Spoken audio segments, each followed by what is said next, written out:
இன்னைக்கு நம்ம ரொம்ப சாஃப்டான ஸ்பாஞ்ச் கேக் செய்ய போறோம். அது எப்படி செய்யறதுன்னு பார்க்கலாம். முதல்ல 3 முட்டையை வந்து நம்ம மிக்ஸில அரைச்சிக்கலாம்.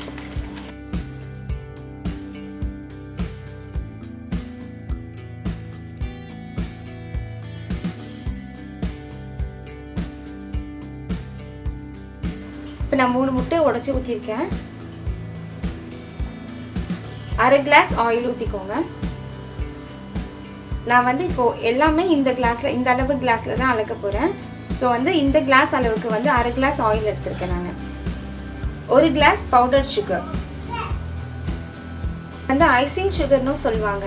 சப்போஸ் உங்களுக்கு இந்த சுகர் கிடைக்கலன்னா நீங்கள் வந்து வீட்டில் இருக்கிற சீனியை வந்துட்டு நீங்கள் மிக்சியில் அரைச்சி சேர்த்துக்கோங்க. இப்போ இதை நல்லா அரைச்சி எடுத்துக்கலாம்.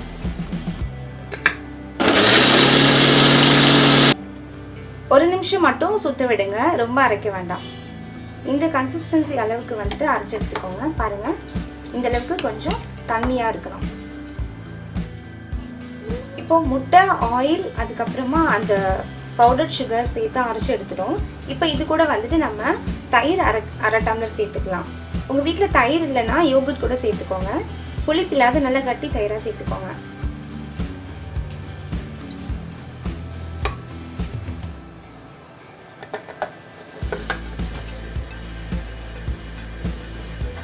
இது வந்து ஒரு 30 செகண்டுக்கு அரைச்சி எடுத்துக்கோங்க. பாருங்க, நம்ம வந்துட்டு தயிரும் சேர்த்து அரைச்சிட்டோம். இப்போ நம்ம இதை தனியாக எடுத்து வச்சிடலாம். கேக் செய்யறதுக்கு தேவையான இன்க்ரீடியன்ஸ் எல்லாம் சேர்த்துக்கலாம். 1.5 கிளாஸ் மைதா. அந்த கிளாஸ் அளவு மட்டும் ஞாபகம் வச்சுக்கோங்க. நீங்கள் ஸ்டார்டிங்கில் அந்த ஆயில் என்ன அளவு ஊற்றுறீங்களோ அதே கிளாஸை மெயின்டைன் பண்ணிக்கோங்க. 1 spoon baking powder, 1/2 spoon baking soda, 1 table spoon pineapple essence. என்கிட்ட வெனிலா எசன்ஸ் இல்லை, நீங்கள் என்கிட்ட என்ன எசன்ஸ் இருக்கோ அதை யூஸ் பண்ணிக்கோங்க. இப்போது இதை நல்லா மிக்ஸ் பண்ணிக்கோங்க. நம்ம முட்டை அரைச்சி வச்சுருந்தோம் இல்லையா, அதையும் சேர்த்து நல்லா மிக்ஸ் பண்ணிக்கோங்க.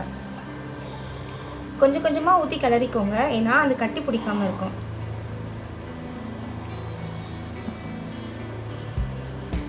இப்போது நம்ம நல்லா எல்லாத்தையும் சேர்த்து நல்லா மிக்ஸ் பண்ணிட்டோம்.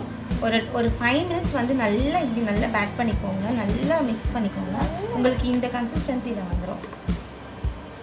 இப்போ நம்ம வந்து குக்கரில் கேக் பேட்டர் வைக்கிறதுக்கு முன்னாடி குக்கரில் வந்துட்டு அந்த அடியில் கொஞ்சோல கல்லுப்பு சேர்த்து ஒரு 10 மினிட்ஸ் மட்டும் நம்ம வந்து ப்ரீஹீட் பண்ண போகிறோம். ஸோ இப்போ நான் வந்துட்டு கல்லுப்பு சேர்த்துட்டேன். குக்கரில் கொஞ்சம் லைட்டாக ஒரு 1/2 கப்பு கல்லுப்பு சேர்த்துக்கோங்க.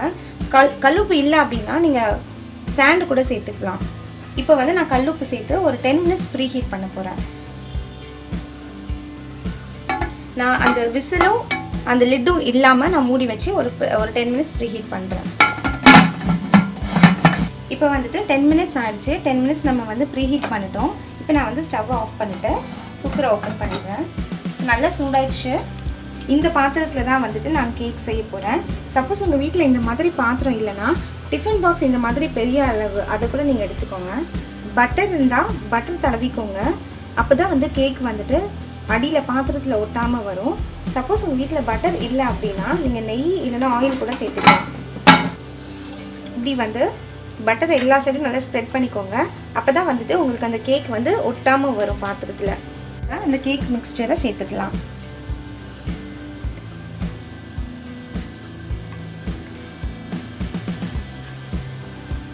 பாத்திரம் நீங்கள் என்ன பாத்திரம் வைக்கிறீங்களோ அந்த பாத்திரத்துக்கு பாதி அளவு தான் வைக்கணும். ஏன்னா கேக்கு வந்து நம்ம குக்கரில் வைக்கும்போது உப்பி வரும்.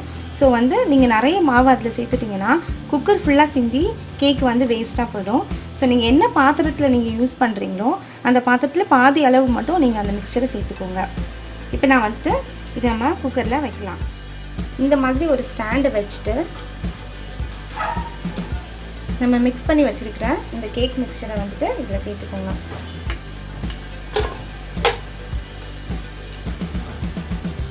சேர்த்துட்டு மூடி வச்சுடுங்க. ஒரு 30 to 35 மினிட்ஸ் வந்துட்டு லோ ஃப்ளேமில் வச்சுக்கோங்க.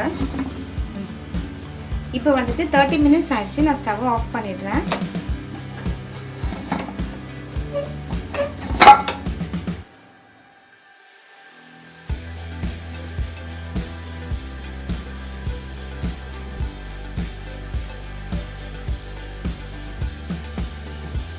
இப்போ வந்துட்டு நம்ம ப்ரெஷர் குக்கர்லேருந்து நம்ம கேக்கை வெளியில் எடுத்துட்டோம். இந்த ஓரத்தில் மட்டும் கத்தியை வச்சு இப்படி ஓரத்தில் இப்படி பண்ணிக்கோங்க. அப்போ கேக் வந்துட்டு இந்த பாத்திரத்தில் ஒட்டாமல் வரும். இப்போ இது பாத்திரத்துலேருந்து நம்ம வந்துட்டு பிளேட்டில் ஷிஃப்ட் பண்ணிட்டோம். இப்போ பாருங்கள் கேக் இவ்வளோ அழகாக ஒட்டாமல் வந்திருக்குன்னு சொல்லிட்டு. இப்போ பாருங்கள் எவ்வளோ ஸ்பாஞ்ச் மாதிரி இருக்குன்னு. நீங்கள் உங்களுக்கு வீடியோவில் பார்த்தாலே தெரியும் எவ்வளோ ஸ்பாஞ்ச் மாதிரி நல்ல சாஃப்டாக இருக்குன்ட்டுன்னு. கண்டிப்பாக நீங்கள் வீட்டில்